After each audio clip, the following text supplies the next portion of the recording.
மூன்றாம் முறையாக நரேந்திர மோடி பிரதமராக பதவியேற்கிற நிகழ்ச்சியை அந்த கூட்டணி கட்சிக்காரர்கள், என்டிஏ கட்சிக்காரர்கள், பாரதிய ஜனதா கட்சிக்காரர்கள் அல்ல, என்டிஏ கட்சிக்காரர்கள் பிரம்மாண்டமாக நடத்துகிற அந்த நிகழ்ச்சியை இது மத்திய அரசாங்கம் நடத்துகிறது. ஆனால் அவர்கள் எல்லாம் சேர்ந்து இணைந்து அந்த நிகழ்ச்சியை கோலாகலமாக அவர்கள் கொண்டாடுகிற அந்த உற்சாகத்தில் அவர் திளைத்துக் கொண்டிருக்கிறார்கள்.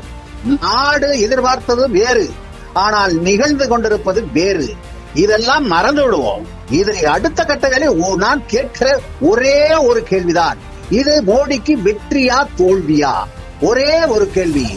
நரேந்திர மோடியினுடைய வாரணாசி தொகுதியில் 2019ஆம் ஆண்டு அவர் வாங்கிய ஓட்டின் வித்தியாசம் 3 லட்சம் சில்லறை. ஆனால் இப்போது அதே வாரணாசி தொகுதியில் நரேந்திர மோடி வாங்கிய வாக்குகளின் ஓட்டு வித்தியாசம் வெற்றி பெற்றது 1.25 லட்சம் தான். புரிந்து கொள்ள முடிகிறதா? ஆக 2 லட்சம் 2 லட்சத்துக்கு மேலே இருக்கிற மக்கள் நரேந்திர மோடியை நிராகரித்திருக்கிறார்கள் என்பதுதான உண்மை.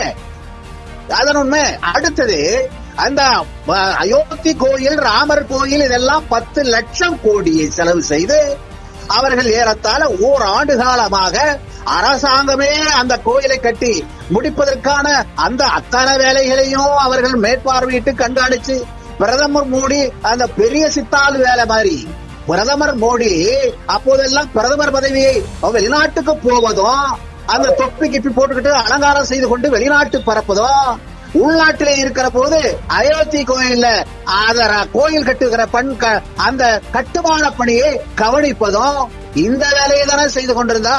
பாராளுமன்றம் கூடுகிற போது பாராளுமன்றம் வந்தாரா? பத்திரிகையாளர்களை சந்தித்தாரா? எதுவுமே இல்லையே.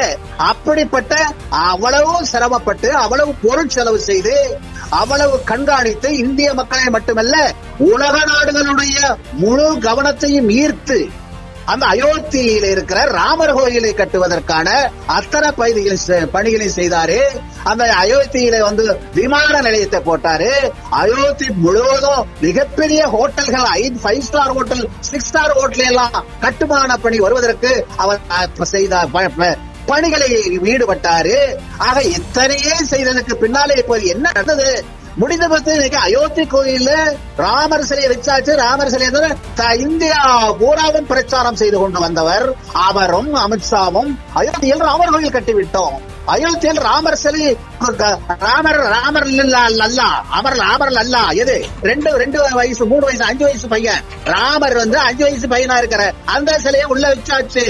ஆக இனிமே இந்தியாவில இந்து மக்கள் அனைவரும் கபகபகபகம் என்று ஓட்டுகளை கொண்டு வந்து பிஜேபிக்கு குவித்து விடுவார்கள் என்று கற்பனை செய்து பேசிக் கொண்டு வந்தவர்கள் இவர்கள் 2 பேரும் மட்டும் பிஜேபியினுடைய தலைவர்கள். அத்தனை பேர் இந்தியாபுரா மீண்டும் நாங்கள் இதோடு நிற்க மாட்டோம்.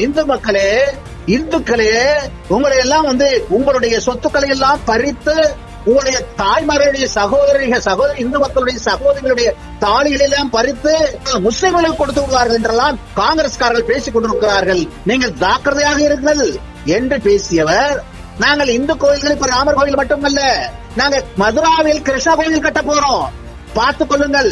இன்னும் ஒவ்வொரு மாநிலத்திலும் இருக்கிற ஆலயங்கள் எல்லாம் கோயிலாக கட்டி மக்களுக்காக, பிரார்த்தனைக்காக, மக்களுடைய தொழுகைக்காக நாங்கள் எல்லா வேலைகளையும் பணிகளையும் ஈடுபடுவோம். யாரு